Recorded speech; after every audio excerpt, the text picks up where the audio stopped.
Hey guys, so new project for me. I finished my e-bike conversion kit. Actually had a little bit of a trouble with that.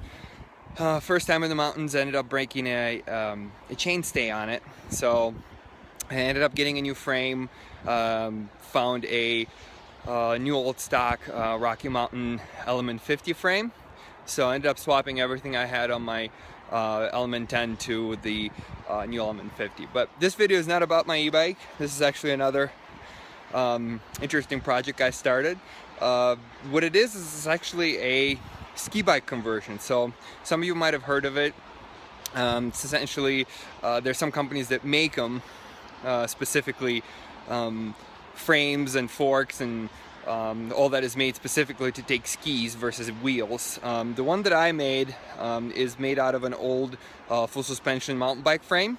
I'm not even sure what type of frame it is. It's an older bike, but for this purposes it doesn't really matter as long as it's got a working fork and no cracks, and rear suspension works as well. So I'll do a little walk around. It's not a finished project yet. I just started on it, so only ridden it once or twice. But the plan is to make it look like more of a real sort of an off-the-shelf ski bike.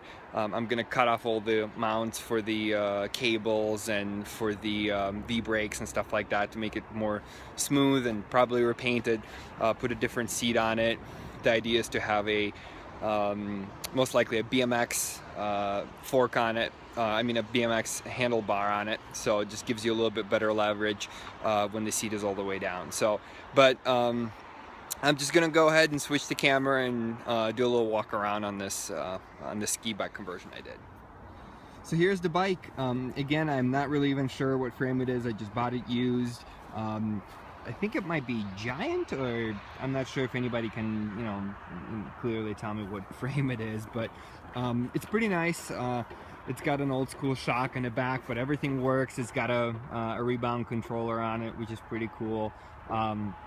It's a good frame for doing a ski bike conversion. There's some frames that are good, there's some that are not so great. Having a small frame or maybe a medium frame is the best, because it's just the slopes better, and you do want this bike to be small. It's essentially a downhill bike. You're not going to be pedaling with it by any means, so it has to be agile and has to be short and pretty stout to take all the beating going down the hill. So doing a little walk around here to show you how it looks. The seat was just some crappy seat that I was able to find. This will get replaced. The shock, I'm not really sure what it is. I think it's a Marzocchi shock. It's an air shock. Works really well. It's it has quite a bit of travel, so it's in a great shape from what I can tell. So the kit that I got, it actually comes from Alpine Skis. I'll show you the brand over here. So alpineskibikes.com. I'm not really even sure where they're out of. I think they're maybe out of Canada, but they make this conversion kit which comes with these mounts for the front fork and for the rear fork. What's cool about it is that you can make them yourself. It's not that difficult, but the problem is that what you want to be able to do is when you're actually in the air, let's say you're doing a jump or something like that, you want the skis to be pointing up. So you don't want to land with the skis pointing down and going face first. So they made this little adjustment here.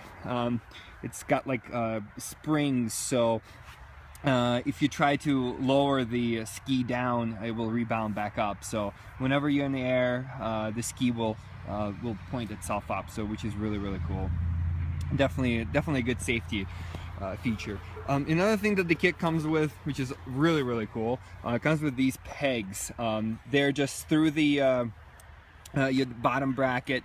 From what I understand, they fit just about any bike. You want to tighten them really, really hard, have them a little bit of an angle. I don't think this is the best angle for them. I think they should be tilted a little bit back this way, because you're mostly kind of pulling back when you're riding the bike, but it's fine for now. It's nice that it has a lot of little teeth and grips on it, because that definitely helps when you get snow on your feet and stuff like that. And again, you do want to wear snowboard boots with it.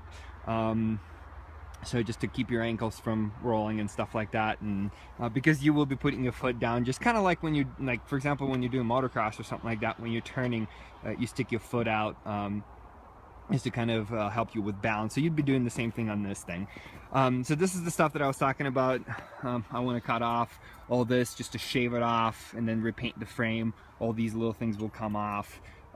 It's in a decent shape. I think somebody painted it before, but I do want to give it a nicer paint job, you know, strip everything and redo it. The back side is the same. The company that makes these kits makes different adapters. So if, like, let's say you have a downhill front fork, they do make this mount that will work with the through, I think they call them a through bracket in the front or something like that for the front fork.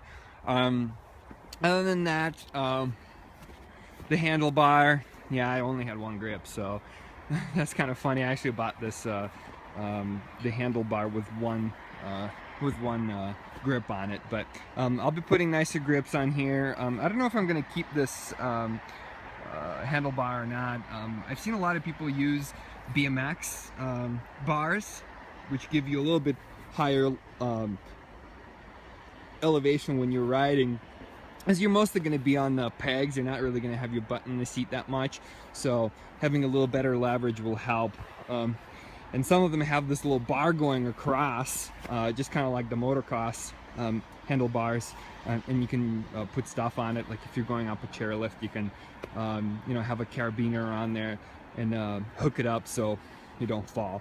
If you guys have questions in terms of the skis that I have, the skis are, I actually ended up buying a kit used with a set of these crazy skateboard looking skis, and they were super wide. They were like 2 to 3 times wider than these, and they were impossible to ride on. I rode on them once and it was so difficult because they can't track straight. It's like riding on 2 snowboards at the same time. It's really, really difficult.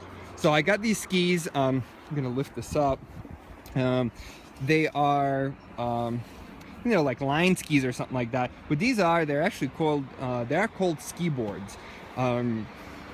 They're 98 centimeters long, which is a pretty common length for ski boards. These are perfect for a ski bike. They're just wide enough where it's nice to go off of, you know, into somewhat of a powderish snow. But again, if you're going on groomed runs, you're not gonna feel like you can't have a, you know, decent balance and kind of having to balance back and forth between the edges. So bought them used on eBay. They were like under $100. They're in a decent shape. They probably need to be edged and sharpened and waxed and stuff like that, but I'll just get it done later. For now it's fine. They work great. The mounts actually have multiple mount options over here. So you can 4x4, so 4 centimeters by 4 centimeters is what these skis are, and they're bolted right up. I had to buy new hardware from a hardware store, but other than that, it worked great. So I didn't have to drill anything or cut into the boards or anything like that. So these are totally 100% reversible. So if I wanted to revert them back to regular ski boards and use ski boots on them to, you know, go essentially skiing with these ski boards, I totally could. So they're not ruined or anything like that. So there's a lot more stuff coming with this bike. Hopefully the next video will be I'll go and ride this thing up in the mountains. There's a couple different places here in Colorado that allow you to take these things with you on the chairlift and ride them. There's not a ton. So like for example, Copper Mountain, Copper Resort, you have to have little blades on, and they will not actually allow you to ride something that you've made at home. So you have to have, you know, $2,000 to $3,000 ski bike, you know, specifically made for ski biking, not a converted mountain bike. So Keystone and Winter Park both don't really care what you ride. They totally allow you to make your own and ride it. You don't have to have ski blades on your feet. So that's where most likely I'll be going. I'll be going to Winter Park or Keystone and hopefully record some videos riding this thing down and show you what it's all about. So far, this is awesome. This is a really cool sport. You know, the coolest thing is people look at you, and you know, whenever I rode this thing down, people would always like ask questions, say it's a blast to ride, and it's not huge here in US, but it's definitely picking up. I think it's got a pretty huge following in Europe, and in the Alps people ride these things. So hopefully you enjoyed the video, and I'll be coming out with more stuff, some upgrades for this thing, and hopefully riding down the mountains. Thanks for watching.